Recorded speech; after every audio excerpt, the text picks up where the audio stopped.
So here we are. This is basically our last stand, and we're in downtown Toronto. And in this case, we're in a situation where we do have an opportunity to give out flyers, to talk to people. There hasn't been a lot of conversation here today. Not particularly. No. But this is your first time with Show the Truth. Right. Yeah. I like to talk to the people when they've been here, like the first time, not the first time today, but Right, this the week. first event. Yeah. Right. And I want to know, what is your reaction like? What were you expecting it to be like? Well, I was certainly expecting it to evoke the most sort of intense emotional responses from the public than other means, just because of the mere shock value of the means of displaying the message which Show the Truth. And interestingly enough, people generally tend to take issue often more with the means of our demonstration more than the message that we're promoting, which would be the pro-life stance as a whole. Interestingly enough, we have a lot of people who do agree with the pro-life cause, but they tend to disagree with the means of protest. But they fail to also recognize that this is indeed statistically one of the most effective means of actually displaying the message. So it creates an interesting contrast between people's opinions in terms of their belief in terms of the pro-life stance and their beliefs in terms of how that should be communicated to the public, I suppose. So would you actually talk to any pro-lifer who kind of disagreed with this strategy this week, Jovan? Yeah, there were a couple people who passed us by, and they've specifically said that they are quite strongly pro-life, but they think that this is just kind of fostering more hostility in the pro-choice side, and it's basically just making them more cemented in their views somehow, which in some cases may be true, but I think overall this is displaying a reality that most people don't really consider. So I think as the event is accurately called Show the Truth, this is a truth that a lot of people fail to recognize, and I think it does have meaningful impacts just based on the mere shock value. A lot of people will also there are also pro-choicers who will say it's too disgusting to be displayed, but the fact is they agree with this as being a right despite the fact that it's disgusting. So it's somewhat ironic to think that this is so disgusting and so horrific to look at while still thinking that it's justified as a choice, perhaps.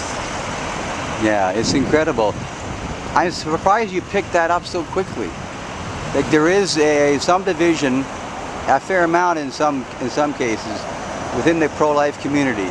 And I think the point is that for those people, they should probably get more involved in the pastoral part of the pro-life in terms of, the education aspect of it, which we do too, because we also hand out flyers and we try to promote the educational part of it as well. It's just that I suppose the message spreads through to different people in different ways. For some people, that may be more meaningful, but for other people, this is more meaningful. So in order to communicate the message to as many people as possible, you have to use as many means as possible. Also, along the lines of them thinking that this is a too disturbing way of portraying the message, they generally phrase that in terms of children taking issue with it or children being traumatized by it. But there have been extremely few instances of me seeing children who have been who have reacted to it in a particularly negative way. Actually, most of the children who I've seen who've looked at it either just fail to understand what it is because it's such a foreign thing to them, or a lot of them just look at it sort of mesmerized. But I don't think it's an entirely justified claim to say that children are going to be particularly disturbed by it, because in my experience so far, children have been fairly tame in their reaction to it. Have you seen this week, I mean, you've only been here this week, have you seen any child that looked frightened or in any way seemed to be partially affected by seeing these images? Yeah, there's certainly been a couple, but more often than not, they seem to be frightened when it's their parents who are highlighting the fact that it is such a horrific thing to look at.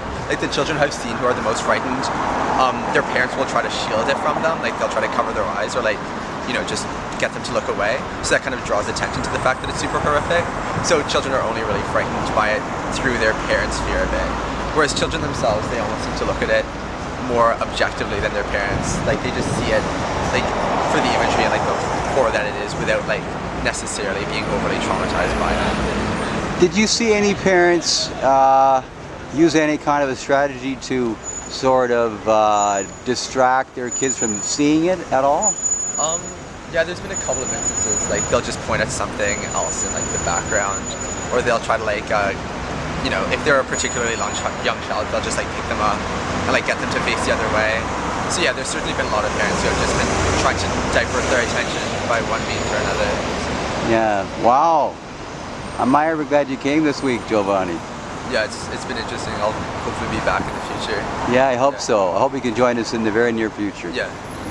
Nice talking to you. Yeah, thank you.